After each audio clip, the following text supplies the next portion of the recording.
Pergi. Aku akan kembali ke Akademi Shrek dengan kakak iparmu besok pagi. Saya harap Anda akan menjadi kaisar jiwa pada saat saya kembali. Petik 2. Saudaraku, aku pasti akan melakukan yang terbaik. Dai Luoli hendak berbalik dan pergi. Namun, dia tiba-tiba berhenti dan berbalik. Dia memiliki ekspresi canggung di wajahnya ketika dia bertanya, "Saudaraku, apakah kamu benar-benar tidak akan mengakui dia sebagai ayahmu?" Dalam 2 tahun ini, ia telah banyak menua. Kalau saja Anda berada di sisinya. Cukup. Huo Yuhao menggeram tak senang. Dai Luoli tertegun. Huo Yuhao menjadi tenang sebelum melanjutkan, "Lari. Saya secara alami akan menyelesaikan bisnis saya dengannya di masa depan." Petik 2. Setelah Dai Luoli pergi, Huo Yuhao menggosok wajahnya dengan tangannya. Tang Wutong berdiri di belakangnya dan memijat bahunya. "Wutong, aku benar-benar tidak tahu bagaimana memilah hubunganku dengannya. Sejujurnya, kebencian saya padanya telah berkurang. Tapi apakah aku benar-benar tidak akan membalas ibuku?" Huo Yuhao hanya bisa berbagi pikiran sejatinya dengan Tang Wutong. Tang Wutong menjawab, "Terlepas dari apakah Anda berencana membalas dendam atau tidak, Anda harus membereskannya cepat atau lambat. Namun, sekarang jelas bukan waktu yang tepat. Sejujurnya, tidakkah Anda berpikir bahwa hari-harinya telah ditentukan? Jika Kekaisaran Sun Moon akan meluncurkan serangan lain di pegunungan Mingdou, Kekaisaran Luo Star mungkin tidak dapat menangkis mereka. Oleh karena itu, masalah yang paling mendesak adalah memenangkan pertempuran yang akan segera terungkap." Petik 2. Setelah mendengar kata-katanya, Huo Yuhao mengangguk setuju. "Ya, kau benar. Tidak ada keluarga tanpa negara." Petik 2. Setelah bermeditasi sepanjang malam, baik Huo Yuhao dan Tang Wutong merasa segar. Setelah itu, mereka berpamitan dengan Duke Harimau Putih sebelum kembali ke kota Shrek. Di istana Kekaisaran Sun Moon. "Apa? Pangeran telah kembali?" Su Tianran terkejut ketika dia melihat Juzi, yang memeluk pangeran dan merobek di depannya. Meskipun dia tidak punya banyak perasaan untuk pangeran, yang bukan anaknya sendiri, dia mengerti pentingnya keberadaan pangeran ini untuk stabilitas kekaisaran. Memiliki seorang pangeran berarti ada penerus tahta. Oleh karena itu, ia bertekad menggunakan semua metode yang memungkinkan untuk memungkinkan Juzi memulihkan pangeran. Su Tianran kembali tenang dan bertanya, "Apa yang terjadi?" Juzi menitikkan air mata kegembiraan saat dia menjawab, "Aku tidak tahu apa yang terjadi. Setelah memeriksa para prajurit pagi ini, saya kembali dan menemukan pangeran terbaring di tempat tidur. Dia hanya bersenang-senang sendiri. Saya tidak tahu siapa yang mengirimnya kembali." Petik 2. Jawabannya tidak mengandung informasi yang berguna sama sekali. Su Tianran mengerutkan kening dan berkata, "Sebelumnya, mereka yang bertitel Douluo menculik pangeran untuk memerasku. Mengapa mereka mengembalikan pangeran dengan mudah?" Petik 2. Mungkinkah mereka melakukannya karena hati nurani mereka? Su Tianran tidak akan pernah percaya gagasan seperti itu. Dia tidak percaya pada keberadaan hati nurani. Di matanya, minat dan manfaat mengatur alam semesta kita. Meskipun diinterogasi tentang perinciannya, Juzi tetap sangat berhati-hati dengan jawabannya, dan tidak mengungkapkan rincian yang tidak perlu. Dia adalah wanita yang cerdas, dan telah mengarang cerita bersama dengan semua detail menit sebelumnya. Dia hanya menunda berita 1 malam. Setelah memeriksa dengan Juzi, Su Tianran memanggil para penjaga dan menginterogasi mereka. Tidak ada keraguan bahwa hidup mereka telah terbalik setelah gagal menghentikan pengganggu di waktu yang lain. Selain informasi acak yang tidak berguna, mereka tidak dapat memberikan sesuatu yang bermanfaat. Setelah menghukum mereka karena kegagalan mereka di lain waktu, Su Tianran tidak melanjutkan masalah ini. Dia memerintahkan tabib istana untuk memastikan pangeran baik-baik saja dan menghentikan semua penyelidikan. Bagaimanapun, dia masih sangat mempercayai Juzi. Bahkan, dia bisa dikatakan orang yang paling dia percayai. Tidak ada orang lain yang dia percayai. Su Tianran bahkan berencana untuk mengandalkannya untuk menaklukkan dunia baginya. Dia menangis di hari ketika pangeran menghilang. Su Tianran selalu merasa tidak enak karena membiarkan insiden itu terjadi. Sekarang setelah pangeran kembali, dia merasa bahwa mengajukan terlalu banyak pertanyaan tidak akan sesuai. Sepertinya orang-orang itu pasti mulai panik setelah melihat pasukan kita berkumpul, dan telah memutuskan untuk mengembalikan pangeran kepada kita. Apakah mereka benar-benar berpikir ini akan menghentikan saya dari ambisi saya menaklukkan dunia? Mereka pasti melamun. Permaisuri saya, rencana kami akan tetap sama. Setelah kami selesai dengan persiapan kami, Anda masih akan menjadi komandan 3 tentara. Petik 2. Chu Zi mengangguk sambil memeluk putranya dengan erat. Dia berbisik, "Yang mulia, saya punya permintaan kecil untuk dibuat." "Lanjutkan." Su Tianran berbicara. Chu Zi ragu beberapa saat sebelum melanjutkan. "Hilangnya pangeran telah mengambil banyak hal dari saya.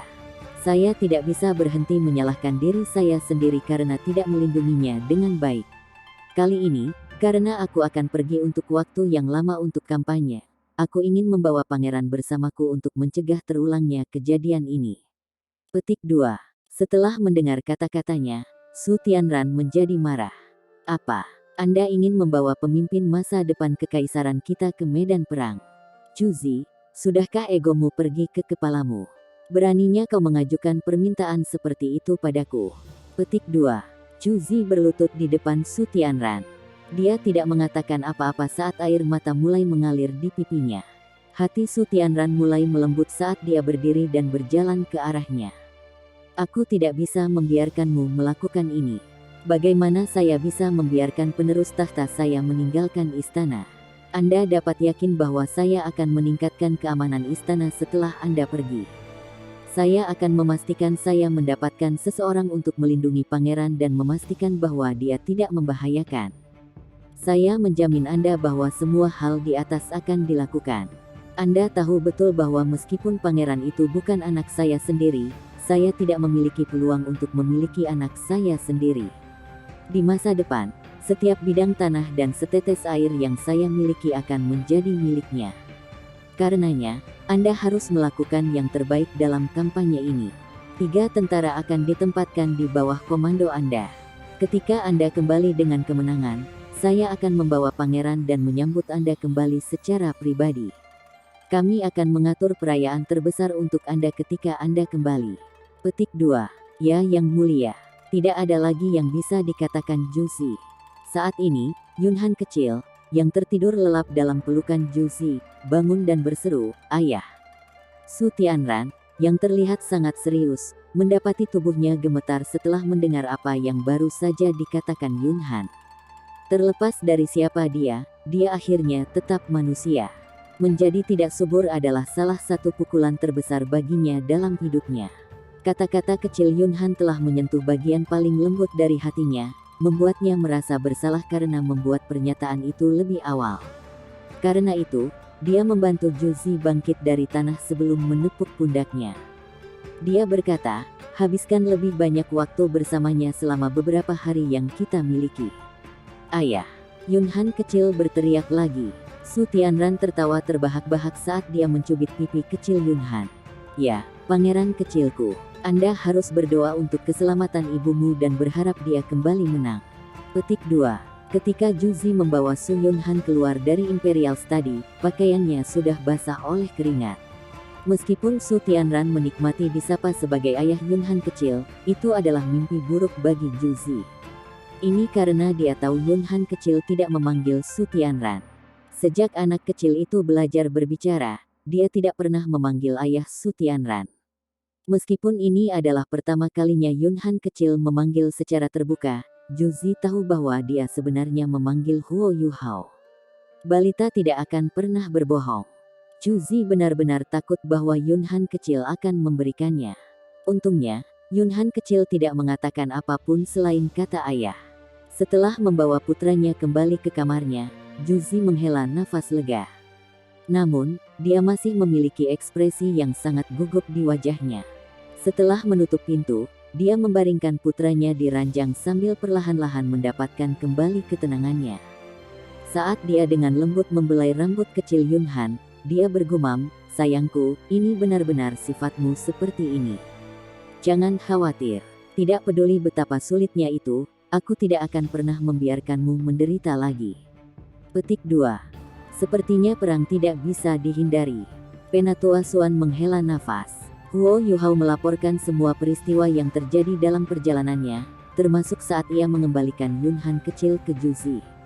Penatua Xuan tidak mengajukan terlalu banyak pertanyaan, juga tidak mencoba untuk menegur Huo Yuhao. Yang dia lakukan adalah menghela nafas panjang. Kali ini, meskipun kami telah berhasil mengisi ulang dan mempertajam kemampuan kami, Kekaisaran Sun Mun juga memiliki 2 tahun yang sama untuk memulihkan dan memulihkan apa yang telah hilang dan dikeluarkan. Saya hanya bisa membayangkan betapa dahsyatnya perang itu. Selain itu, sampai sekarang, kita bahkan tidak tahu kemana mereka akan menyerang. Ini adalah masalah terbesar yang ada. Yuhao, bagikan pemikiranmu tentang ini padaku. Petik 2. Huo Yuhao menjawab, situasi saat ini sudah menjadi cukup jelas. Kekaisaran Sun Mun terus memiliki keunggulan absolut atas kita. Teknologi alat jiwa mereka harus tetap di atas harapan kita. Jika saya harus menebak, Juzi masih harus menjadi komandan.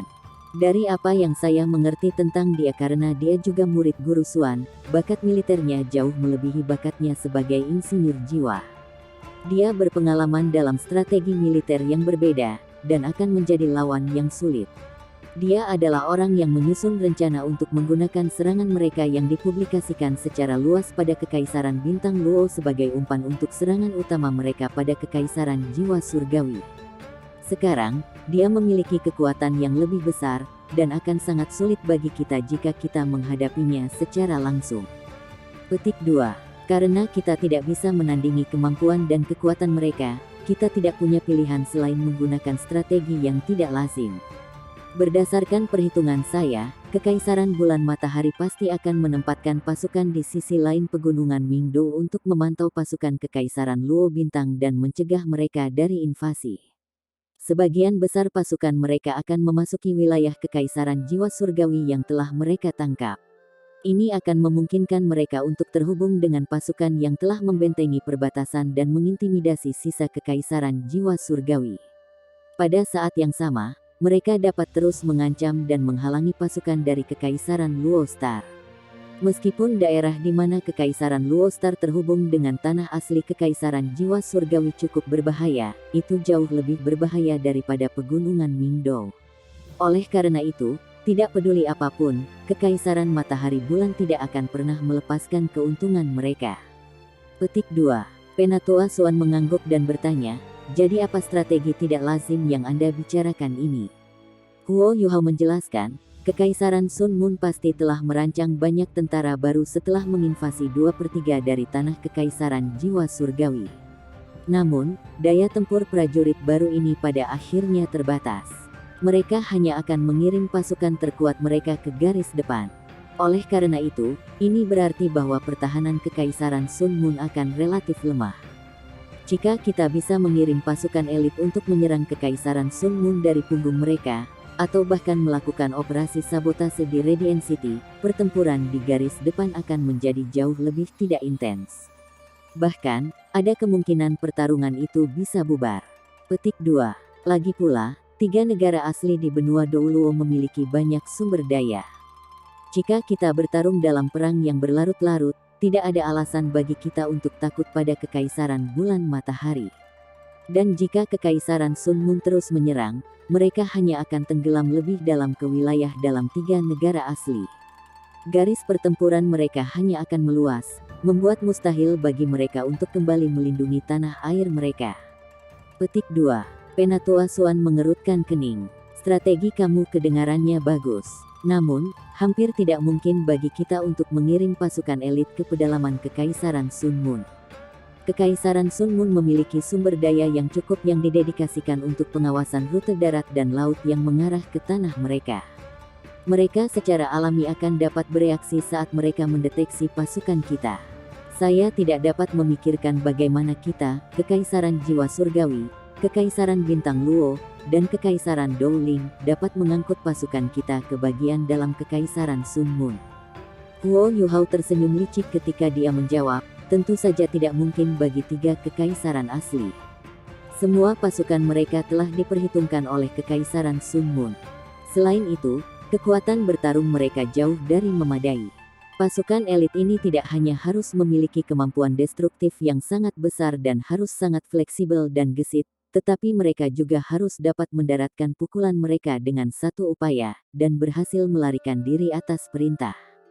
Jika tidak, efek dari strategi ini akan sangat terbatas. Petik 2. Penatua Xuan menjawab, sepertinya Anda sudah memikirkan seseorang, bukan?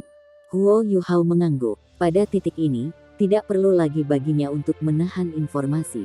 Iya, saya mengacu pada 3 legiun insinyur jiwa yang telah dilatih dengan susah payah oleh akademi kami. Petik 2. Butuh waktu hampir 1 tahun untuk merakit peralatan untuk 3 legiun insinyur jiwa ini dengan memanfaatkan kekayaan dan dukungan kota Shrek dan 3 kekaisaran sejak Xuan Ziwen memberikan sarannya. Mereka telah menjalani pelatihan intensif karena mereka belajar cara memanfaatkan peralatan dan perlengkapan mereka dengan lebih baik. Namun, Xuan Ziwen, Huo Yuhao dan para petinggi di Shrek Academy cukup tahu bahwa kemampuan 3 legiun insinyur jiwa masih tidak setara dengan legiun insinyur jiwa Sun Moon Imperial Soul Engineer. Kemampuan 3 legiun insinyur jiwa semuanya terlalu tunggal.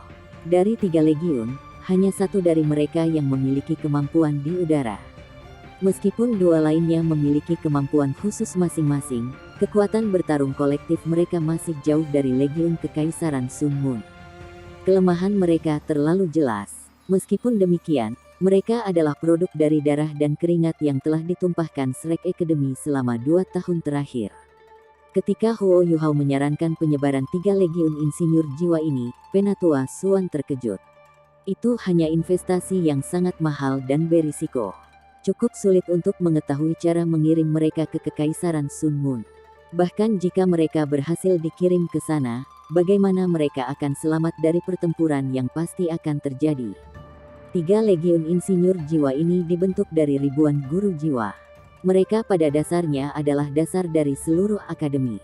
Jika mereka semua binasa dalam misi ini, Akademi Shrek akan menderita kerugian yang belum pernah terjadi sebelumnya. Huo Yuhao secara alami tahu apa yang Penatua Xuan khawatirkan. Ketika dia dalam perjalanan kembali, dia sudah melatih rencananya dan menyelaraskan detail di kepalanya. Penatua Xuan, apakah Anda lupa bahwa saya memiliki demi-plan spektral?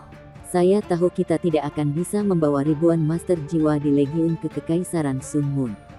Namun, jika itu hanya aku sendiri, alat-alat jiwa pengawasan itu tidak akan berpengaruh padaku. Mereka pada dasarnya akan menjadi buta. Dan ini sudah dipastikan dari perjalanan berulang-ulang saya ke kekaisaran Sun Moon. Petik 2. Setelah mendengar kata-kata Huo Yuhao, Penatua Xuan tertegun. Namun, tak lama kemudian, senyum muncul di wajahnya. Kegembiraannya diterjemahkan ke dalam gelombang spiritual yang kuat yang keluar dari tubuhnya dan mengirim Huo Yuhao terhuyung mundur beberapa langkah ke belakang. Tepat sekali. Meskipun demi-plan spektralnya berisi makhluk spektral dan memiliki ruang terbatas, jika Huo Yuhao mampu mengukir ruang untuk menampung pasukan, sebenarnya mungkin untuk mengangkut mereka ke belakang kekaisaran Sun Moon. Penatua Xuan mendapati jantungnya berdetak lebih cepat. Huo Yuhao berkata, lebih baik jika kita pergi dengan lebih sedikit orang untuk operasi seperti itu. Bahkan membawa 3 legiun akan mengurangi fleksibilitas dan kelincahan kami, meskipun demi-plan spektral saya akan lebih dari sekadar mengimbanginya. Kami akan menjadi unit yang paling tidak terduga yang pernah ada. Sepertinya mereka semua telah dilengkapi dengan alat jiwa tipe terbang kelas 9. Meskipun akan membutuhkan waktu untuk mengangkut mereka, jumlah waktu yang dibutuhkan masih sangat singkat dibandingkan dengan sarana transportasi konvensional. Selama ketiga kekaisaran mampu menunda pasukan kekaisaran Sun Moon, saya yakin bahwa kita dapat mendatangkan malapetaka di bagian dalam kekaisaran Sun Moon. Bahkan, ada peluang bagus bahwa kita bisa mengancam Radiant City. Jika itu terjadi, kami akan mencapai sesuatu yang spektakuler. Petik 2. Setelah mendengar apa yang dikatakan Huo Yuhao, Penatua Xuan menarik napas dalam-dalam sebelum berbicara dengan keyakinan. Mari kita bersama-sama semua orang di Paviliun Dewa Laut untuk menghadiri konferensi untuk membahas hal ini. Kita hanya harus berhasil, dan tidak gagal. Yuhao, kamu harus memikul tanggung jawab untuk operasi ini. Petik 2. Karena rencana itu disarankan oleh Huo Yuhao, ia menerima perintah tanpa keluhan. 1 jam kemudian, semua orang, termasuk Bei Bei dan Zhang Lexuan, berkumpul bersama dan memulai konferensi. Huo Yuhao menjelaskan apa yang telah dia bagikan dengan Penatua Xuan kepada yang lain yang tidak hadir sebelumnya. Setelah mendengar taktiknya yang berani, semua tetua di Paviliun Dewa Laut tidak bisa mempercayai telinga mereka. Bahkan, beberapa tetua bahkan tidak tahu bahwa Huo Yuhao memiliki Demiplan spektral. Yuhao, bagaimana kamu memastikan bahwa makhluk spektral dalam Demiplan spektralmu tidak akan menyerang orang-orang kita? Apakah tindakan pembatasan Anda dijamin akan berhasil bahkan ketika Anda tidak ada? Anda harus memahami bahwa Anda harus terbang di luar ketika Anda mengangkut Demiplan spektral ke Kekaisaran Matahari Bulan. Jika ada sesuatu yang terjadi di dalam Demiplan ketika Anda berada di luar, itu mungkin hanya akan menjadi lelucon terbesar yang pernah ada. Petik 2. Huo Yuhao menjawab, bisakah saya mengundang semua sesepuh untuk memasuki Demiplan spektral saya? Saya percaya akan lebih mudah untuk menunjukkan kepada Anda apa itu sebenarnya daripada mencoba menjelaskan dengan kata-kata. Petik 2. Para tetua semua mengerti bagaimana Demiplan spektral akan menjadi kunci untuk membalikkan tabel. Jika mereka tidak dapat melihatnya dengan mata kepala sendiri, bagaimana mereka bisa merasa nyaman dengan rencananya? Setelah Huo Yuhao melantunkan beberapa mantra, pintu yang gelap gulita terbuka, dan Huo Yuhao memimpin para tetua ke Demiplan spektralnya. Langit dalam Demiplan spektral gelap dan abu-abu. Setelah masuk, mereka merasakan atmosfer mencekik. Tekanan ini sangat jelas bagi orang yang masih hidup. Angin sepoi-sepoi bertiup melintasi tanah ketika beberapa tentara kerangka berjalan berkeliling tanpa tujuan di kejauhan. Setelah mendeteksi keberadaan makhluk hidup, mereka mendongak dan mulai bergerak menuju sekelompok orang dari Akademi Shrek. Sebuah cahaya keemasan berkedip di mata Huo Yuhao, dan segera, para prajurit kerangka itu melihat ke bawah lagi dan melarikan diri. Mereka yang telah memasuki kamar kecil sebelumnya tidak terkejut dengan apa yang ada di depan mata mereka. Namun, mereka yang masuk untuk pertama kalinya sangat terkejut dengan tidak adanya kehidupan di tanah abu-abu ini. Ini adalah ruang paralel yang sepenuhnya berada di luar benua Douluo. Di mata mereka, segala sesuatu yang ada di dalam ruang ini tidak pernah terdengar sebelumnya. Setelah cahaya keemasan memudar dari mata Huo Yuhao, dia menatap dingin ketika cahaya biru es terbentuk di belakangnya. Setelah itu, seorang lelaki tinggi kekar muncul di belakangnya. Kakek. Setelah melihat Huo Yuhao, dia menyambutnya dengan antusias. Dia tak lain adalah Little Bai, Raja Beruang Es. Hanya beberapa orang di Akademi Shrek yang tahu kekuatan sebenarnya Huo Yuhao. Ketika yang lain melihatnya melepaskan Ice Bear King, banyak dari mereka diam-diam terkejut. Mereka semua adalah individu yang kuat dalam Akademi Shrek, dan jelas lebih dari mampu memahami apa artinya itu bagi kemampuan Huo Yuhao. Karena sesepuh semua telah mencapai pangkat titlet Douluo, mereka tidak bisa lagi memiliki roh. Namun, ini tidak mengganggu minat dan penelitian mereka terhadap roh. Sebaliknya, minat mereka pada roh jauh lebih kuat daripada orang yang lebih muda. Jelas bahwa lemak yang baru saja dirilis Huo Yuhao adalah salah satu dari semangatnya. Huo Yuhao adalah satu-satunya guru jiwa yang diketahui memiliki banyak roh. Fakta bahwa roh mampu mengambil bentuk manusia dan mengeras berarti bahwa lemak itu adalah binatang buas dengan setidaknya 10.000 tahun budidaya sebelum menjadi roh Huo Yuhao. Namun, sebagian besar orang tampaknya mengabaikan bagaimana menyebut Huo Yuhao sebagai kakeknya. Huo Yuhao mengangguk pada Little Bai saat dia menginstruksikan, suruh dirimu keluar. Baik. Little Bai setuju ketika dia berbalik dan melepaskan suara memekakkan telinga melintasi dataran yang luas. Meskipun lolongan ini tidak terlalu cerah, itu sangat istimewa. Saat gelombang suara bergerak keluar, ada tanda-tanda riak bergerak di udara. Anehnya, riak-riak itu tampaknya tidak memengaruhi mereka yang hadir. Itu pasti telah dibudidayakan selama lebih dari 10.000 tahun. Itu adalah reaksi pertama semua orang. Tidak butuh waktu lama sebelum suara berdengung yang dalam terdengar dari jauh. Ketika tanah mulai bergetar, sekelompok orang dapat melihat bagaimana makhluk spektral mulai bergerak menjauh, seolah-olah mereka melarikan diri dari pemangsa alami mereka. Tak lama, sosok raksasa muncul dalam visi mereka. Ya, Sangat humongous. Sungguh humongous. Orang besar ini tingginya lebih dari 100 meter. Tubuh berototnya bahkan lebih tebal dan lebih luas dari beberapa gunung yang lebih kecil. Itu ditutupi lapisan bulu abu-abu. Ketika berlari, ada aliran udara abu-abu kebiru-biruan samar yang berdesir di sekitar tubuhnya. Hal yang paling aneh tentang itu adalah matanya. Ada nyala api biru yang kuat membakar di rongga matanya. Selama berlari, beberapa api keluar dari sudut matanya. Meskipun para tetua Akademi Shrek semuanya sangat kuat, mereka masih bisa merasakan tekanan di udara ketika mereka melihat orang besar ini. Sungguh beruang yang besar. Zhang Lexuan tersentak kaget. Ya, itu adalah beruang setinggi 100 meter. Penampilannya telah mengirim semua makhluk spektral, termasuk naga kerangka menakutkan yang terbang tinggi di langit, bergegas pergi. Seolah-olah itu adalah raja dunia mayat hidup. Dan itu sebenarnya adalah kebenaran. Beruang raksasa hanya berhenti setelah mencapai tempat di mana kelompok itu berkumpul. Sekarang setelah lebih dekat dengan mereka, para tetua bisa merasakan betapa kuatnya kekuatan jiwanya. Bahkan, itu memancarkan lebih dari sekedar kekuatan jiwa, itu juga memancarkan aura spektral yang padat. Bayi kecil melambaikan tangannya saat beruang raksasa menurunkan tubuhnya. Bayi kecil melompat ke bahu beruang sebelum beruang raksasa berdiri lagi. Setelah itu, ia mencondongkan tubuhnya ke depan seolah membungkuk ke Huo Yuhao. Huo Yuhao mengangguk untuk mengakui busur dari beruang itu. Setelah itu, dia menoleh ke tetua dan tersenyum. Beruang raksasa ini adalah bentuk fisik asli Little Bai. Sebelumnya, Little Bai dan saya melakukan fusi roh kami dalam Demiplan Spektral. Itu selama waktu itu ketika tubuh Little Bai mulai berubah karena alasan yang tidak diketahui. Entah bagaimana itu berhasil tetap hidup.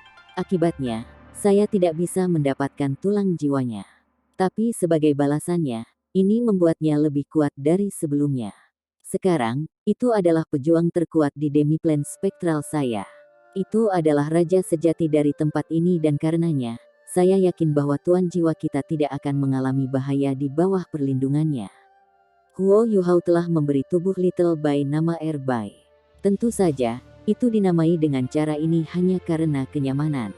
Sebelumnya ketika Air Bai tersambar petir, ia berhasil menyerap aura spektral dalam Demiplan Spektral dan membentuk api spiritualnya sendiri. Tentu saja, api spiritualnya terbentuk dari sisa-sisa yang ditinggalkan oleh Little Bai ketika dia mentransfer rohnya ke Huo Yuhao. Alasan utama mengapa Huo Yuhao tidak mengambil tulang jiwa dari tubuh Little Bai adalah karena tulang jiwa telah menjadi sumber energi untuk Air Bai. Setelah 2 tahun ini, Air Bai sudah mendapatkan benteng di bidang spektral. Seperti yang dijelaskan Huo Yuhao, dia sudah menjadi Raja Demiplan Spektral. Karena Air Bai dan Little Bai terhubung dengan hati, bahkan jika Huo Yuhao tidak berada dalam Demiplan Spektral, ia dapat memantau situasi Air Bai melalui Little Bai. Oleh karena itu, tidak akan menjadi masalah baginya untuk menjaga dan melindungi tentara yang akan ditempatkan dalam Demiplan Spektral di masa depan. Penatua Song mengangguk dan berkata, "Yuhao, iblismu benar-benar luar biasa. Setelah melihat bagaimana hal-hal bekerja dalam pesawat ruang angkasa Anda, saya bersedia mendukung saran Anda." Petik 2. Terima kasih, Penatua Song. Huo Yuhao dengan tergesa-gesa berterima kasih kepada Penatua Song. Selanjutnya, semua tetua mengangguk setuju ketika mereka memberikan persetujuan mereka untuk rencana Huo Yuhao. Sejujurnya, selain metode ortodoks Huo Yuhao, tidak ada dari mereka yang punya ide yang bisa membawa harapan pada situasi saat ini. Meskipun Akademi Shrek sangat kuat, masih akan sangat sulit bagi mereka untuk melawan pasukan Kekaisaran Sun Moon jika mereka melancarkan serangan terhadap mereka. Lebih jauh lagi, tidak mungkin bagi Kekaisaran Sun Moon untuk melepaskan Akademi Shrek, terutama setelah apa yang telah mereka lakukan sebelumnya untuk mengganti nama benua Sun Moon dengan Douluo Benua. Kebencian Kekaisaran Sun Moon untuk Shrek Academy telah menjadi salah satu yang menyangkut kebanggaan Kekaisaran Sun Moon. Oleh karena itu, Akademi Shrek hanya bisa berdiri di sisi berlawanan Kekaisaran Sun Moon. Tidak ada pilihan lain. Selama beberapa tahun ini, Akademi Shrek telah membuat kemajuan luar biasa dalam hal pengembangan alat jiwa mereka. Oleh karena itu, banyak petinggi di Shrek Academy mengakui kekuatan dan pentingnya alat jiwa.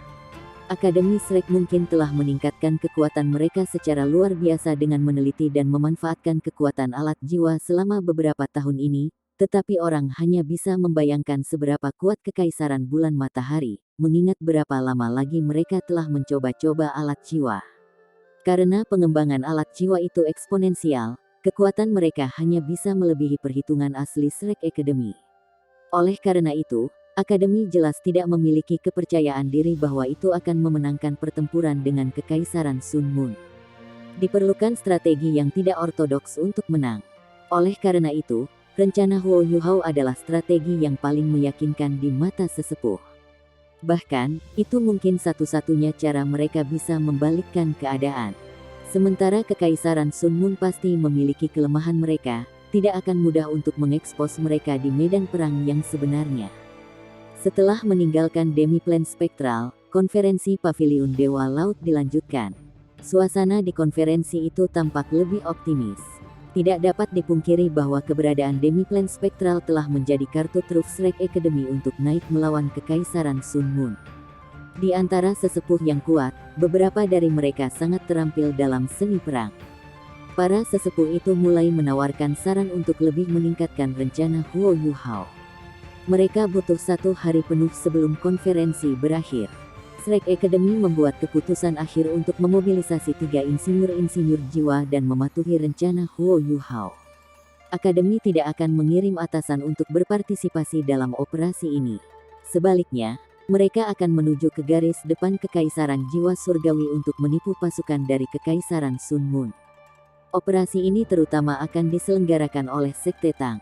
Para pembudidaya kuat dari Sekte Tang akan meninggalkan sarang mereka dan mengambil tindakan terhadap Kekaisaran Matahari Bulan. Setelah diskusi mereka, tiba saatnya untuk pekerjaan persiapan. Mereka juga telah memutuskan waktu mobilisasi, waktu ketika Kekaisaran Sun Moon berencana untuk pindah. 3 Legiun Insinyur Jiwa dari Shrek Academy dan Tang Sekte terdiri dari Legiun Insinyur Jiwa Tang Sekte, Legiun Insinyur Jiwa Artileri Berat, dan Legiun Insinyur Benteng Jiwa.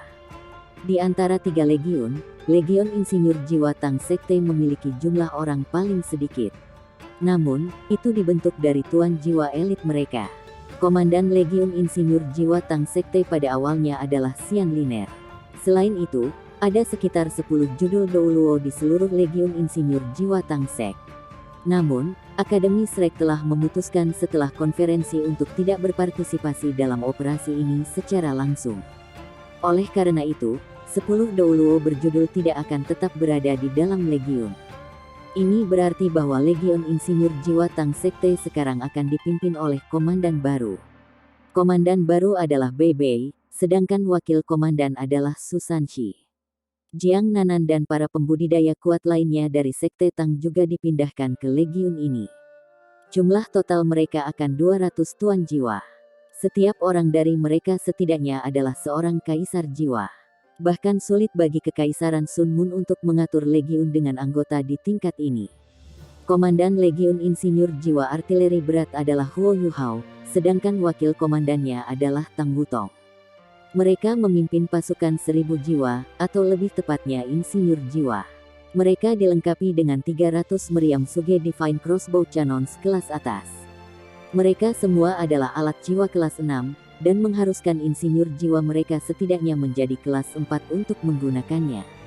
Meriam ini semua dilengkapi dengan sejumlah besar peluru meriam jiwa yang tidak bergerak.